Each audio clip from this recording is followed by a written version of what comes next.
Question number 5वां है, रेत और जल के मिश्रण से आप रेत तथा जल को कैसे अलग करेंगे। तो क्या है, एक मान चलो एक बर्तन है, ठीक, उसमें जल भरा हुआ है। क्या भरा हुआ है? जल। और उसी में क्या भरा हुआ है? रेत के कण है। रेत के कण। तो ये बोला गया है इन दोनों को कैसे अलग करोगे। ये तो सभी अभी मिक्स है ना। इस क्या है, इस जार में अभी तो मिक्स है, जल और रेत के कण। तो इसको अलग कैसे करेंगे, किस विधि का उपयोग करके अलग करेंगे, ये हमें बताना है। तो देखते हो, इसे पढ़ते हैं।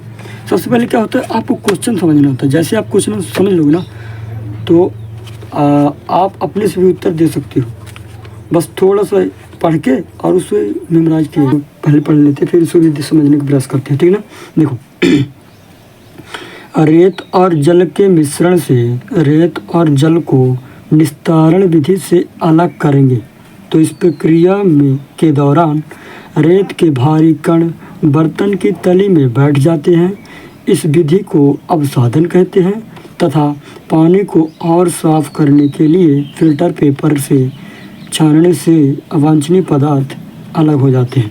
देखो, आप अगर क्वेश्चन यहाँ तक भी लिख देते, आंसर यहाँ तक भी लिख लेते ना, तो यह भी आपका सही है। ये तो बस ऐसे समझाने के लिए इधर पास लिख दिया गया है कि अगर मान के चलो पानी पीने लायक बनाना है ना, मतलब साफ़ करने लायक और भी अच्छा साफ़, तो उसको फिल्टर पेपर से उपयोग किया जाता है। अब मान के लिए इसी पानी को जो रेत मिला था उसी को पीने लायक बनाना है, तो क्या करेंगे, उसको गर्म करेंगे। जैसे आप कुकर में देखोगे ना, तो निकलती है गैस, तो उसके ऊपर अगर मतलब थाली इस तरह रख दोगे तिरछा हल्का सा, तो उधर गैस के कण इस तरह जाएंगे और टकरा करके पानी के रूप में नीचे गिरेगा। बहुत शुद्ध पानी है, उसको अगर चाहो तो पी सकते हैं, ठीक। तो आपका आंसर यहाँ तक भी सही है, यहाँ तक भी लिख सकते हैं, कोई दिक्कत नहीं है। तो क्या करेंगे, देखो, रेत और जल के मिश्रण से रेत और जल को निस्तारण विधि से अलग करेंगे। तो क्या है, इस प्रक्रिया के दौरान रेत के भारी कण बर्तन के तली में बैठ जाते हैं।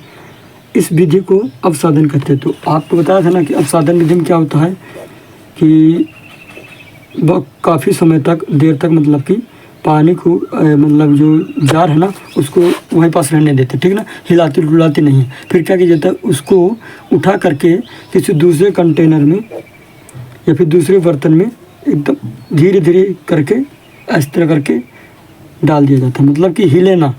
तो रेत भारी होता है, तो रेत इधर ही रह जाएगा। रेत क्या हो जाएगा, इधर ही रह जाएगा।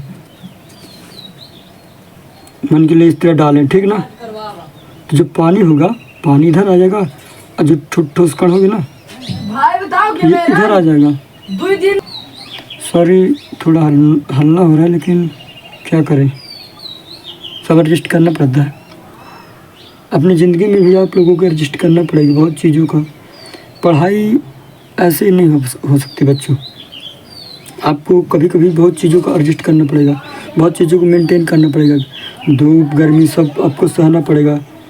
कभी कभी तो लोगों की बातें भी सहना पड़ सकता है। वो अलग अलग माहौल पर डिपेंड करता है कि आप किस माहौल में रहते हैं, किस माहौल में नहीं।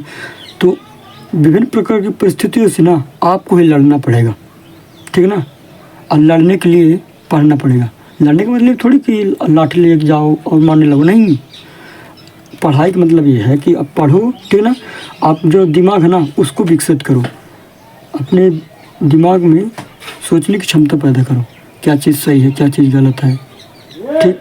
पढ़ाई का मतलब ये होता है। तो चलिए आगे बढ़ते हैं, आशा करते समझिए, आगे देखते हैं।